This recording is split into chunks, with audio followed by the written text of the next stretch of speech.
अस्सलाम वालेकुम। Class pre 9 bio का आज लेक्चर है। आज हम ब्रांचेस ऑफ बायोलॉजी पढ़ेंगे। इसको हमने 2 हिस्सों में किया। जैसे कि मैंने आपको कल इसकी की बताई थी, माही, गेट, पेप्सी, पीपीसीबी। तो इसमें आज हम माही और गेट को हम पढ़ेंगे। बाकी पेप्सी और पीपीसीबी हम कल पढ़ेंगे। तो माही में एम फॉर मॉर्फोलॉजी, जैसे कि मैंने कल बताया था, A for anatomy, H for histology और ई फॉर एम्ब्रियोलॉजी, इसको हम पढ़ेंगे। तो मॉर्फोलॉजी क्या होता है? Study of form and structure of living organism.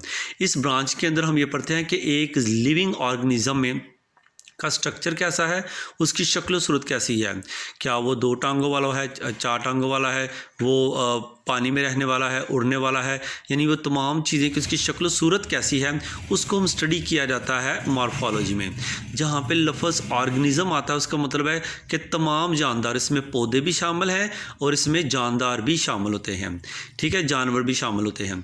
दूसरा आ गया जी एनाटॉमी। एनाटॉमी होता है स्टडी ऑफ इंटरनल स्ट्रक्चर, कि एक जानदार के बॉडी के अंदर कौन कौन सा स्ट्रक्चर पाया जाता है। जैसे हमारी बॉडी के अंदर हार्ट, उसकी एनाटॉमी कैसी है, उसका स्ट्रक्चर कैसा है, हमारी किडनी का स्ट्रक्चर कैसा है, हमारे लंग्स का स्ट्रक्चर कैसा है, इसकी स्टडी को कहते हैं एनाटॉमी।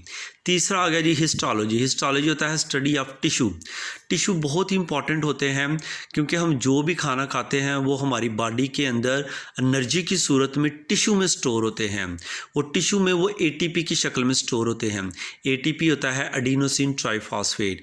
एटीपी के बारे में हम चैप्टर नंबर 7 में पढ़ेंगे। तो इसमें हिस्टोलॉजी में सिर्फ हम स्टडी ऑफ टिश्यू को जो है ना वो देखते हैं। E for embryology. एम्ब्रियोलॉजी होता है study of embryo to new individual. अब ये एम्ब्रियो क्या होता है? एम्ब्रियो आप इसको एग्जांपल ऐसे ले सकते हैं कि छोटा सा सीड, छोटे से सीड को जब हम ज़मीन में बोते हैं तो छोटे से सीड से पूरा एक जानदार, एक पूरा पौधा कैसे बन जाता है, एक दरख्त किस तरह से बन जाता है। छोटे से सीड के अंदर अल्लाह ताला ने ऐसी कौन सी पावर, ऐसी कौन सी चीज़ रखी है कि जिससे वो पूरे का पूरा दरख्त बना देता है। इसकी स्टडी को हम कहते हैं एम्ब्रियोलॉजी, यानी सीड से नया इंडिविजुअल, नया प्लांट, ठीक है। उसके बाद आ गया जी जेनेटिक्स। जेनेटिक्स होता है study of genes and their role in inheritance. Genes क्या होते हैं? एक सेल के अंदर उसके न्यूक्लियस में पाए जाते हैं पतले पतले लंबे लंबे से धागे, जिनको कहते हैं क्रोमोसोम। क्रोमोसोम के अंदर पाए जाते हैं जीन्स। जीन ही वही जगह, वही चीज़ होती है जहाँ पे अल्लाह ताला ने हर चीज़ कोड की सूरत में लिखी है कि एक जानदार कैसा होगा, उसकी आंखें कैसी होंगी, उसके बाल कैसे होंगे, उसकी शक्ल सूरत कैसी होगी, वो सारा कुछ इस जीन्स के अंदर लिखा होता है। और ये जीन विरासत में उस जानदार को मिलता है, और ये विरासत जो है ना, इस जीन को नस्ल दर नस्ल, एक नस्ल से दूसरी नस्ल में ट्रांसफ़र करता है। तो इसकी स्टडी को कि वो किस तरह से जीन्स जो है ना वो ट्रांसफ़र होते हैं, इसकी स्टडी को कहते हैं जेनेटिक्स। उसके बाद आ गया ई फॉर इन्वायरमेंटल बायोलॉजी। इसमें हम स्टडी करते हैं कि एक जानदार का अपने माहौल के साथ क्या इंटरेक्शन है, किस तरह से एक जानदार अपने माहौल में रहता है।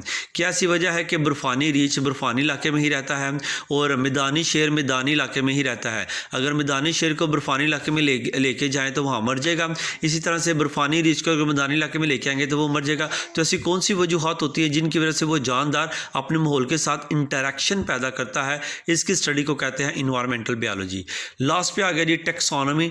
दुनिया में जितने भी जानदार पाए जाते हैं उनको ग्रुप में और सब ग्रुप में क्लासीफाई करके उनको स्टडी करना और उनके मुख्तलिफ नाम देना इज़ कॉल्ड टैक्सोनॉमी। टैक्सोनॉमी में हम दुनिया में जितने भी जानदार पाए जाते हैं उनको नाम देते हैं, उनको ग्रुप में और सब ग्रुप में डिवाइड करते हैं। ये चैप्टर नंबर 3 में हम इसको डिटेल में पढ़ेंगे, ठीक है बेटा। तो इसमें किसी भी ब्रांच की अगर समझना है तो आप पूछ सकते हैं, और बाकी ये ब्रांचेज आपने इसी तरह से याद करनी है और कॉपी पे भी आपने लिखनी है। अस्सलाम वालेकुम।